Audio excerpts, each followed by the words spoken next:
A qualidade da democracia, por José Álvaro Moisés.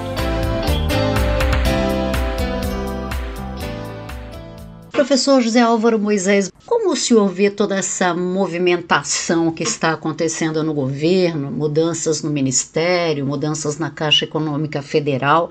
O que o senhor pensa a respeito disso?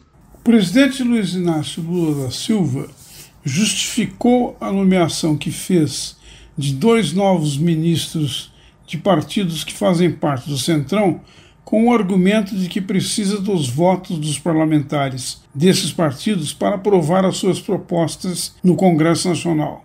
Em realidade, além de ter acomodado os representantes do PP e dos republicanos, respectivamente, nos ministérios de esportes e de portos e aeroportos, Lula demitiu Rita Serrano da presidência da Caixa Econômica Federal para nomear o economista Carlos Antônio Vieira Fernandes em seu lugar, por indicação do presidente da Câmara dos Deputados, Arthur Lira, do PP. Assim, o governo do presidente Lula vai ganhando uma feição mais ao centro do espectro político, bem diferente de quando ele começou a governar 8 meses atrás. O Centrão sempre foi alvo de críticas, senão do próprio presidente, de setores progressistas que o apoiam e que sempre denunciaram a natureza fisiológica dos partidos formadores do agrupamento. Contudo, mudanças desse tipo estão relacionadas ao fato de que, no quadro do presidencialismo multipartidário que existe no Brasil, dificilmente os presidentes eleitos logram obter maioria no Congresso com base apenas nos votos dados ao seu próprio partido. Presidentes minoritários são levados quase sempre a formar governos de coalizão, trazendo para sua composição partidos que têm alguma identidade com o programa do governante eleito. Isso foi assim nos 2 mandatos do ex-presidente Fernando Henrique Cardoso e com menos rigor no governo de Dilma Rousseff e nos 2 mandatos anteriores do próprio Lula.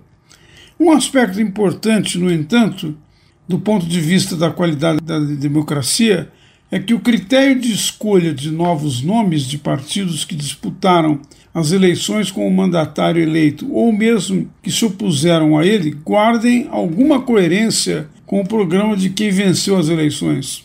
Ou seja, é um requisito indispensável da transparência pública requerida por governos democráticos e republicanos que a decisão de incorporação desses novos setores no governo seja feita com a explicitação para o público, especialmente para os eleitores do governo eleito, da contribuição específica que eles trarão para o cumprimento das promessas eleitorais do eleito.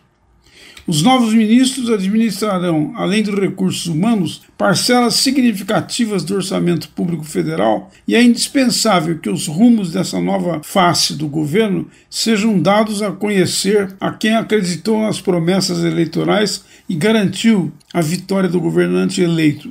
O governo Lula até agora não cumpriu esse requisito. Uma explicação para isso pode estar nas mudanças que vêm ocorrendo nas relações entre o Legislativo e o Executivo.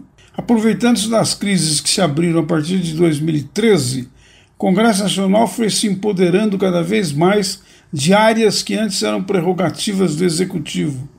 Isso ocorreu a partir da introdução do orçamento impositivo, do esquema de emendas individuais e de bancadas e, mais recentemente, do processo de centralização das decisões em mãos dos detentores do comando nas 2 casas congressuais. Com a introdução de decisões parlamentares online introduzidas durante a pandemia do Covid-19, se alterou a natureza das relações entre partidos, líderes partidários e as presidências da Câmara e do Senado. Muitas decisões importantes passaram a ser tomadas, então, sem tramitar pelas comissões técnicas, dependendo apenas da decisão dos presidentes que consultam os líderes partidários que os apoiam. Ou seja, os presidentes das casas congressais ficaram muito mais fortes e, desse modo, passaram a ter mais novos e numerosos recursos de poder para pressionar o Executivo. O governo Lula vem enfrentando essa nova realidade desde o início de 2023, mas não parece ter sido capaz, até agora, de formular uma alternativa para enfrentar essa situação. Reage, então, repetindo o que Lula tinha feito em seus 2 mandatos anteriores, ou seja, formando grandes coalizões para compor o ministério. mas isso ainda não se demonstrou ser uma garantia segura de que será suficiente para assegurar que as propostas e diretrizes do governo sejam realmente aprovadas. Este foi o professor José Álvaro Moisés, que conversou comigo, Márcia Vanza. A qualidade da democracia, por José Álvaro Moisés.